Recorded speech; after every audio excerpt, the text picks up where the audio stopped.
My name is Marla Neighbor. I'm our connections pastor here at Humanity Church. Welcome. Wasn't today so great? What a great morning. Can we just celebrate for a second? Just all that's already happened this morning, and lives that are changing, minds that are forming. Just so much is already taking place out there and online. So it's a beautiful thing. I'm going to pray for us, and then we'll dive in. God, thank you for the gift of being surprised. I love how surprising you are. You are constant. You are forever.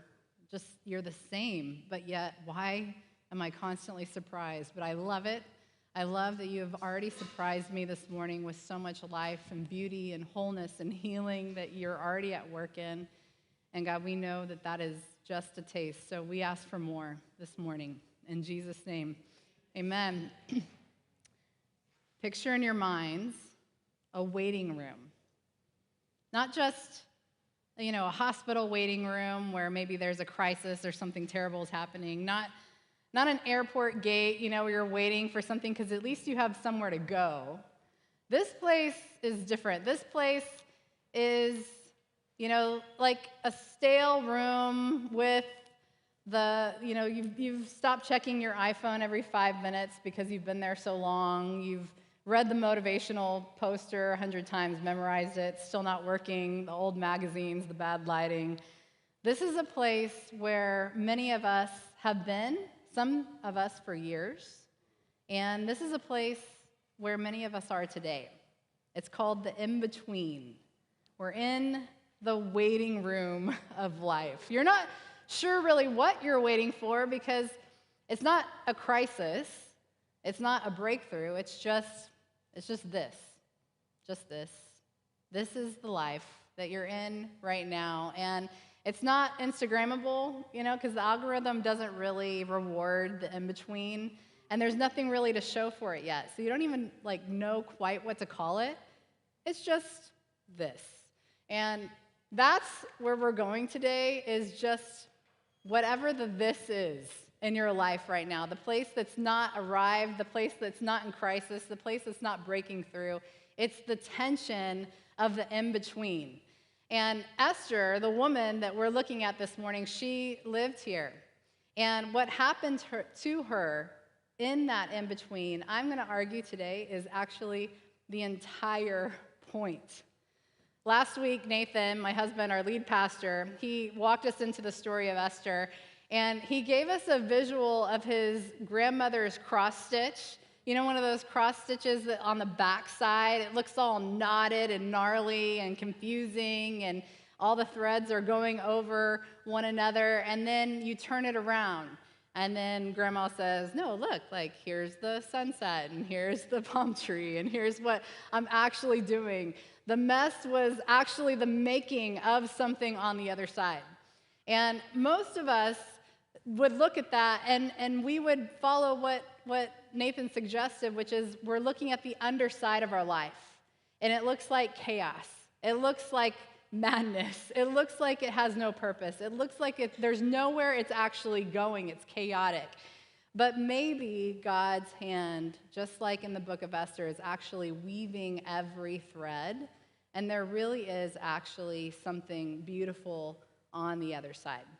And so today we are going to continue that same story, same woman, same God who didn't mention himself once in the entire book of Esther. But this week the question isn't just, is God weaving? The question is, what do you do when the weaving hurts? When you are in the middle of being tugged and pulled and tangled, and it feels hard, it feels unjust, it feels not right, this is not okay, and you're just not only just waiting, but you are in this conflict with who you are in the middle of the waiting. And so that is going to be us today in Esther chapter 2, and that's going to be something that we're going to explore together around where am I being threaded? Where am I in the tension? And just acknowledge and have the straight up conversation around where it really hurts and what to do with that. But before we go any further, Nathan gave us a challenge last week to actually bring one of these guys. Anyone have one in their hand today? Oh, we got a few out there. All right, all right. They do exist. You can find them on Amazon, or you can get one for free right back in Next Steps. So if you don't have one, we'd love to hook you up, but no shame in your game. We have all the digital stuff ready for you today, but it's just a little experiment we're trying called opening up our Bibles for this month. And it's a new thing, you know. It's like an ancient artifact. It's old. It's a vintage trend that we're attempting. So go ahead, for those of you who do have your physical Bibles, and turn to Esther. You know, it's like after the Samuels and Kings. It's before the Psalms. That's about where you're at. Feel free to look it up in the front. But Nathan gave us an initial setup last week, so he told us a lot about Esther, who she was, where she was headed. So I'm not going to start from scratch, but I do want to make sure that we're clear about who is running the system that Esther has been thrown into. Because this King Xerxes he is not a good dude, okay? This is not a great guy. This is the same man who, at the beginning, we read about, threw himself a 180-day party, a 6-month party to honor himself for his wealth and his power. And then on top of that, he threw another 7-day party after that just to make a point. And at that second party, drunk out of his mind and feeling pretty good about himself, he decided that he wanted to parade Queen Vashti up in front of all of these other men. And some historians would even argue only in her crown. And she said no. Go Vashti, right? I'm like, yes!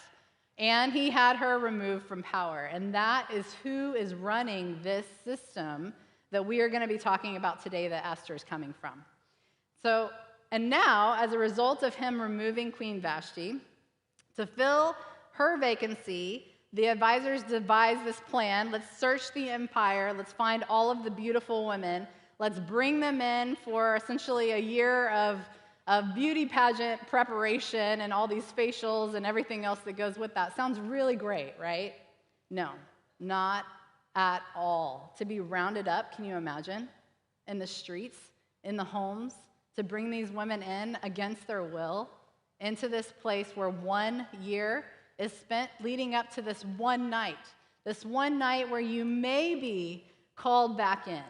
And if you're not, guess what? You get to be a part of the second harem that never goes home, and life is forever changed. That is the system that we are talking about. This is not some glamorous, oh, wow, I get a whole year of beauty pageant work done on me for free. This is not that.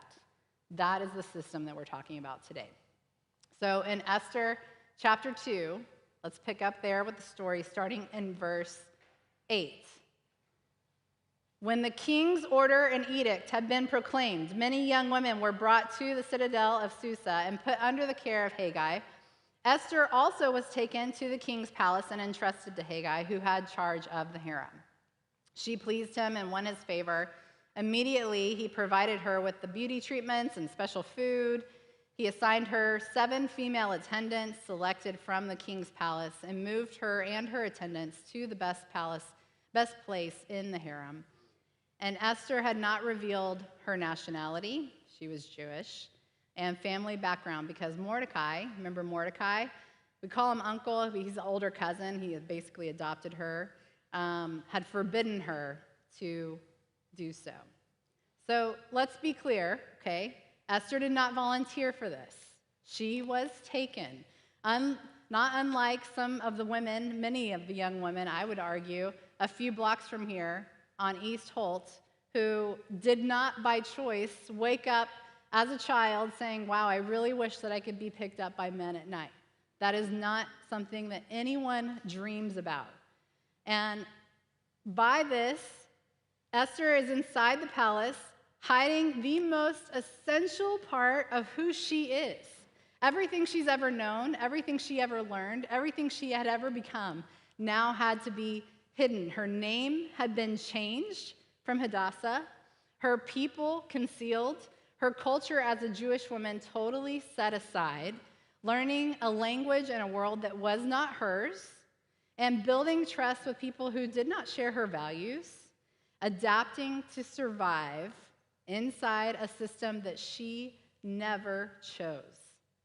And in verse 15, it says that when the turn came for Esther, the young woman Mordecai had adopted, the daughter of his uncle Abihail, to go to the king, she asked for nothing other than what Haggai, the king's eunuch who was in charge of the harem, suggested. And Esther won the favor of everyone who saw her. So she adapts, she navigates, she survives. And again, God is not mentioned once in this chapter, once in this entire book. No burning bush, no angel, no vision, no explanation as to what is actually happening. It's the back of the tapestry. She has no clue how God is moving behind the scenes. It's just a woman being formed in a place that she never chose by a process that she did not consent to. And God quietly, invisibly, and relentlessly is working behind the scenes the entire time. When you can't see God moving, when all you can see is what's not working, what's been taken from you, where does your mind go? Where does your mind go in those moments? Most of us land in two places. The first is inward. What have I done wrong? What's wrong with me? Why is everyone else's life moving and I'm the one who's stuck? There must be something wrong with me. That's my personal favorite flavor. And the second is outward. Where is God? Why isn't he showing up? Why does God feel so absent in the middle of the exact moment that I need him most? And here's what I want to ask. I don't want to tell you this as if it's true. I want you to actually consider, what if his silence is not the same as his absence? What if? What if those two things were actually not the same? What if the tension that you're feeling right now isn't the evidence that he has stepped back, but what if it's that he's actually doing something that requires more of you than the easy season ever did? What if the pulled thread is the actual proof of the weaving that's happening and not your unraveling? I mean, look at Esther. God is not mentioned, no audible voice, no supernatural rescue, just a woman in a foreign place who's hiding who she is, navigating a system designed to use her. Now, this situation is unjust. It is unjust, it is broken, and the man in charge is this drunk egomaniac who just 5 minutes ago booted his wife out for actually having an opinion about what she was up for. And yet, behind the scenes, everything is moving. Every thread is going exactly where it needs to be. God, he doesn't show up less in hard seasons, but at times, he does work differently. I mean, often below the surface, through the people who support you, through the skills being built in a system that you might hate, through the slow and unglamorous, day-to-day, often painful work of becoming someone who can handle what is coming. The tension is not the problem, guys. The tension is the training. The tension is the whole point. So, what system are you in right now that you would say that you did not necessarily choose? Maybe it's the family you were born into, the one that shaped you, and before you even had words for what was happening, the chaos or the silence or the drama or the pressure, but on some level, those wounds became so familiar that you just call it normal. That's just your normal. And that was the system that you were tossed into. Maybe it's a workplace that rewards a version of you that doesn't quite feel like you, and so you show up and you perform and you do what it takes and you fake it till you make it, and then you come home and you have no words to explain why you're so exhausted day in and day out. Maybe it's the body that you're in that changed without your permission, and now you're having to adapt to that new system that you did not choose. Maybe it's a relationship that started out of choice, but slowly it's become something that you've simply endured for a long time and succumbed to. This is my life. This is where I'm at. Maybe it's the economic reality that you were thrown into or had to reap the consequences of, that you also would say, I did not choose this. You did not sign up for this. You did not sign up for this, right? Like, this is hard stuff. And yet, here you are, right in the middle of it. In 2009, I lived in Kabul, not Cabo. Several people think I've lived in Cabo. Not tropical, think bombs.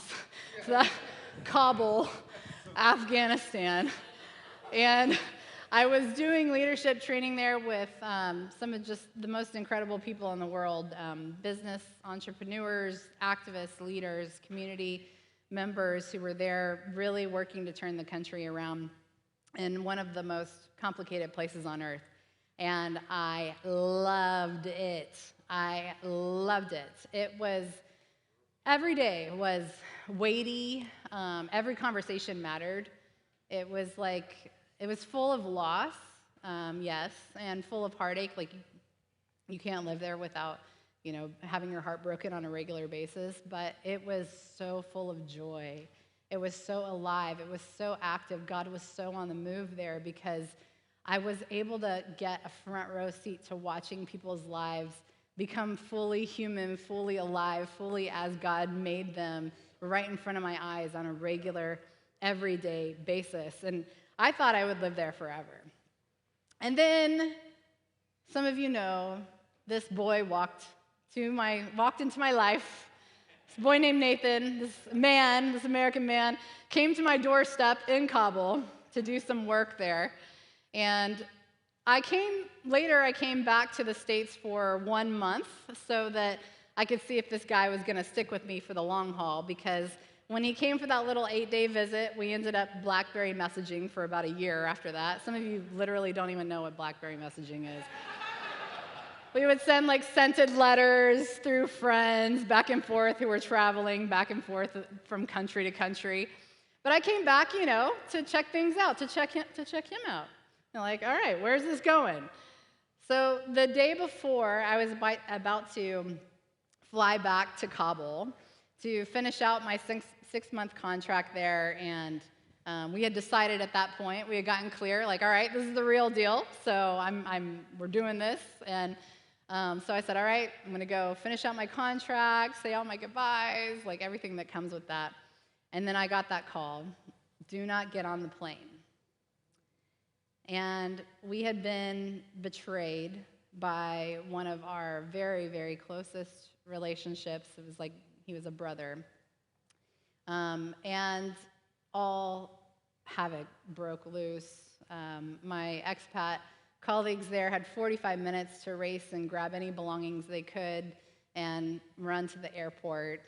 And our Afghan colleagues were questioned. Our homes were utterly ransacked. We lost all of our belongings.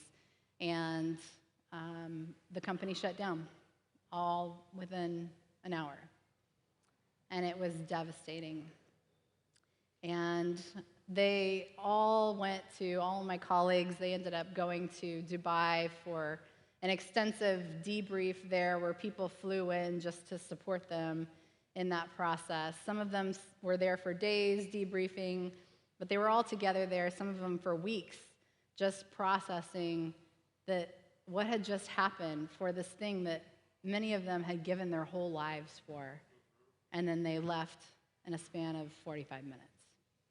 And here I was, standing in Chino, California, with 2 suitcases to my name, and my whole life, all of my belongings, my closest friends, my staff that I loved so much, all the work that we had created, everything that we had done, all of it. My sense of self was on the other side of the world. And I couldn't go back, and I couldn't even say goodbye. And Nathan's parents graciously took me in. Some of you know Pam and Ralph. And here I was, this new girl, slightly unraveled, to say the least. And I was being introduced to this new community. Can you imagine dating a pastor? New community where here I am, and showing up Nathan's girlfriend. I know nobody. I love many of you dearly now, but then you were strangers. You were very kind strangers, but you were all strangers. And I was a total mess. And not just grief-stricken over losing, the opportunity to be in this place with my friends and people I love so much, or not getting to say goodbye, or what was happening to them as a result. Then they couldn't leave. My Afghan friends couldn't leave. But genuinely, I was shaky in my identity in a way that I had no idea, how much of my worth, my value, who I was tied to what I was doing, and the impact I was having, and the results I was seeing, and the mission I was a part of. And now, I was just Nathan's girlfriend, living in this new place I'd never been, that smelled like cows. Sorry, Chino. Sending resumes into the black void of the internet every single day. I found this Starbucks in Chino off Mountain, you know it, and found my little circle table next to the bathroom. That's where I would always be, because I didn't want to lose my belongings when I ran into the restroom. If you live at Starbucks, that's what you got to do. And it was so cold in there. I never knew why. It was so cold in there. Day after day, resume after resume. I got one interview in a year and a half. And I think it was just because they saw Afghanistan on the resume, so they were intrigued, and that was as far as it went. But in that season, in that very cold, quiet, nobody sees me, nothing is working season, I was in conflict with everything, with where I was, with what had happened, with who I was, without the thing that I thought defined me. And it wasn't peaceful, and it wasn't picturesque. It was tense. And that tension, the tension that I kept trying to get rid of, trying to escape from, trying to habit my way out of, was creating something inside of me that I could not yet see. And here is what the in-between does that nothing else can do. It strips away every part of you, the part that has been looking to other things to define who you are, and it will reveal what is actually going on inside of you. When the results stop coming, when that role disappears, when those kids grow up and they move out of the house and you're trying to figure out who you are now, when you're in that next phase of life and you have no idea what it looks like, when the system you were in that you thought was working has now been completely pulled out from under you, that is when you find out who you actually are. And Esther finds that out too. She knows this because she has been renamed, she's been recultured, retrained. The most essential parts of who she is, her faith, her people, her name, her land, have been concealed or taken. She's adapting to survive. And somewhere in the middle of that, she's sitting with some version of the question that we all hit eventually. When it's all stripped away, what's left? Who's left? And that's a question we all have to ask ourselves when things are crumbling around us. So what is your version of that question? What have you been building your sense of self on? That tension has started to break loose inside of you. Your title, your usefulness, your productivity, the mission, the role, the relationship, the status, the money, the results. None of those things are bad, but none of those things are you. And God, who is a far better builder than we are, cannot build on a foundation of performance. And sometimes he allows the stripping, not because he's cruel, but because he is for you, finding life and finding who you are, because he knows what's coming later. And he knows that your character needs to be able to sustain the future that he wants so badly to hand to you. In verse 17 of that same chapter in Esther, it says, "Now the king was attracted to Esther more than any of the other women, and she won his favor and approval more than any of the other virgins, so he set a royal crown on her head, and he made her queen instead of Vashti." Now, Esther's elevation at this moment is not the point of this single moment in history. Her formation is.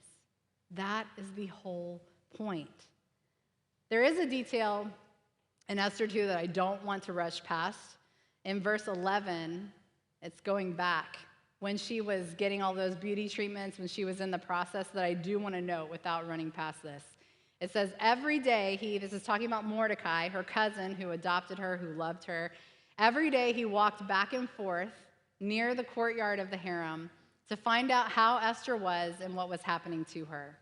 Mordecai, that guy, shows up every single day. He can't get to her. He can't fix the situation. He can't extract her from the system that essentially his daughter is in, but he shows up every day at the gate, faithful, present, consistent, no reward, no recognition, gets nothing out of it. He's just there.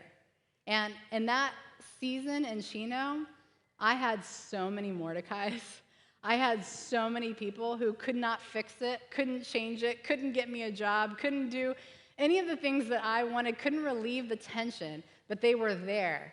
I see you. You keep going. Don't stop on Indeed.com. Just keep doing what you have to do. We're here for you. We love you. You are going to find a way through this. And that right there is the very thing that keeps many of us going when we have a Mordecai in our life. And some of you need to be in Mordecai. Who are you showing up at the gate for right now? Who are you willing to sacrifice for with no reward, to sit in the helpless feeling of not being able to fix something, but still showing up in the mess and in that tension to hold it for somebody? Both Esther and Mordecai are threads. Both of them, both are doing something essential as God is in the weaving. But here's what I think we miss. We mostly read Esther chapter 2 as the setup for the big things to come. But I actually think Esther 2 is the story. I actually think it is the story. Because had she not been formed, had she not become the person who she was in that moment, then we would never be seeing in Esther 3, 4, 5, apart from tragedy and corruption, and nothing good would be coming without this part of the story. So what if the formation is the thing that's happening in the tension, the adapting, the navigating, the even learning to read rooms because of the kind of place you grew up in, the building of the trust across lines that Esther never expected to cross, the figuring out who she is when everything else is stripped away? What if that is not the prelude to her purpose? What if that is the making of it? Because you'll find out what happens. If you haven't read the story already, telenovela, that is for sure in this story. You will find out what happens to her later in that moment in history when everything is on the line and when her people need someone to walk into the king's presence uninvited, risking her own life. And what does Esther do? She reads the room. She times it perfectly. She builds the relationship before she makes the ask. She navigates power with such, like as my son would say, chef's kiss. And that cannot be faked. Like, these are not accidental skills. Those are the exact skills that she developed surviving in the palace, surviving the loss of two of her parents, being stripped of her culture, her land, her name, learning to move through a world that was not built for her, among people that did not share her values, inside a system that she had every right to rage against. And the thing that she must have hated living through became the very thing that set her up to save an entire nation. What skill, what depth of character, what capacity for compassion have you developed out of some of what you would call the worst times in your life? The resilience that is built when everything falls apart. The empathy that is forged from your own breakdowns. The ability to read a room developed in a family that wasn't safe. The faith that got stripped finally of its pretense and performance and became something real. The perseverance that comes from going back to that cold Starbucks every day, day after day. And none of that happened in ideal conditions for you. None of it. God does not wait for the tension to ease before he starts working. He works through it, and sometimes he works because of it. Most of us are living in a permanent state of what I would call as soon as mode. As soon as this relationship changes, as soon as my spouse finally gets their act together, as soon as my kids pull their stuff together, as soon as I'm in a healthier place, as soon as I get money, as soon as I quit this job or get out of this city or this season, California, as soon as this tension lets up, we've decided, usually without knowing that we've decided it, that becoming begins once the environment changes or improves. But Esther didn't get that option, and guys, neither do we. Neither do we. Because formation does not happen when you're outside of the waiting room. It happens inside it. The resistance, it is the equipment. The tension is the training. And every year, every single year spent waiting for something to change is another year that you have lost to the beauty of what God is really wanting to do in and through you to raise you up for whatever is still coming. Now, your pain is real. Your pain is real. The system may be genuinely broken. God does not endorse the hard thing, okay? But he is absolutely at work in it. And the question isn't, when will this end? The question is, what is being formed in me right now that I've been calling the problem? That God is saying, no, my child, like I am in this with you. And I am weaving something more beautiful than you can ever imagine. Last week, Nathan gave us that visual of that tapestry, the mess, the knots, the threads that seem to be going nowhere. And we are living inside that image this week. We are being threaded. We are being pulled. We are being redirected. We are being tangled. And we're doing it with something we did not necessarily choose in our life, and we can't fully see the bigger picture. But that is not a malfunction of your life. That is the work. And God is not waiting for the tension to change to create something beautiful. He is making it now in the pool, in the resistance, and you are becoming even in this. So again, the book of Esther never mentions God, not once, and yet everything is moving. A girl is taken out of the system that she never chose, and skills are built in the dark that will matter enormously later in the light. But God does his deepest work when sometimes he's least obvious. And if you're in that in-between right now, if you are in a system that you feel like you did not choose, in that tension, feeling like you might have to hide those parts of yourself just to survive, you are not outside the story, my friend. You are right in the middle of it. And the threads being pulled in your life right now, the painful ones, the ones that feel purposeless, the ones that you would love to cut and have something new, they are connected to something you cannot see yet. And what's being made in you right now is, I'm going to make the audacious suggestion, is actually not even as big as the beauty of what God is doing in your life. So let's close our eyes for a moment and just consider what that means for us. What does that mean when we walk out these doors? When we go live that life, that threaded life. For some of you, the invitation today is simply to stop fighting the tension and to start asking, what's being formed inside me?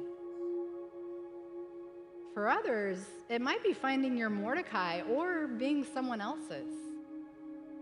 Finding someone who's willing to show up, asking someone to show up for you, or being the one who shows up. And for some of you, the deepest invitation today is from the one who has been with you in this all along, even when you couldn't feel him, the God who does sometimes work in silence, who doesn't always explain himself, who doesn't wait for the perfect conditions, who did show up in the fullest way already, not with that burning bush, but with a cross. Jesus, he too did not arrive in ideal conditions. He was born into an occupied country to an unwed teenage mother in a borrowed shelter, and he did choose it because he knew what Esther's story whispers across 3,000 years, that the most important formation rarely happens in the uncomfortable, in the comfortable. If you've never known this God, if you've never known the one who weaves and works and makes all things beautiful and shows up at your gate every day, every morning, every night, that is your invitation today, not to a religion or a checklist. It's to the one who wants that relationship with you, who has known you, loved you, delighted in you since you were a thought in his mind. Before he ever formed and created you, he delighted in you, and he still does. And if that's you, if you are in a place where you're like, wow, I have never fully given myself to Jesus for the first time or for the first time in a long time, if you are declaring today that you want to give your whole life, all the good, but also all the ugly to him, raise your hand really high right now. Be courageous. I see you. I see a few of you. Anyone else? Anyone else?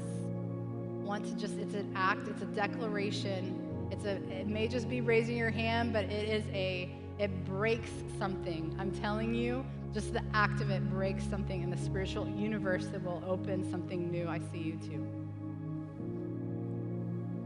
So if you raise your hand, you can pray silently with me now. And these are not magical words. This is just talking to God. You can pray, Lord, I give you all of me. I give you all of the beauty that you created, and I also give you all of that tangled mess. Every part of me.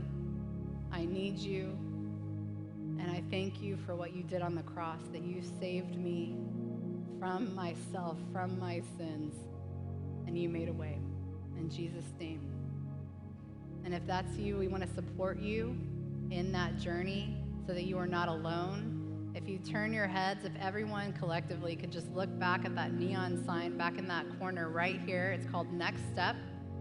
We've got some folks standing back there, very friendly, very loving people who would love to walk you through whatever your next step is. And for all of us, here's your takeaway question today. You can open your eyes if you haven't. Today, ask yourself, what is God weaving in me? What is he doing in me that I've been calling a problem this whole time? What if that was actually his greatest gift? And I know that that is such a crazy thing to say, knowing what many of you are going through.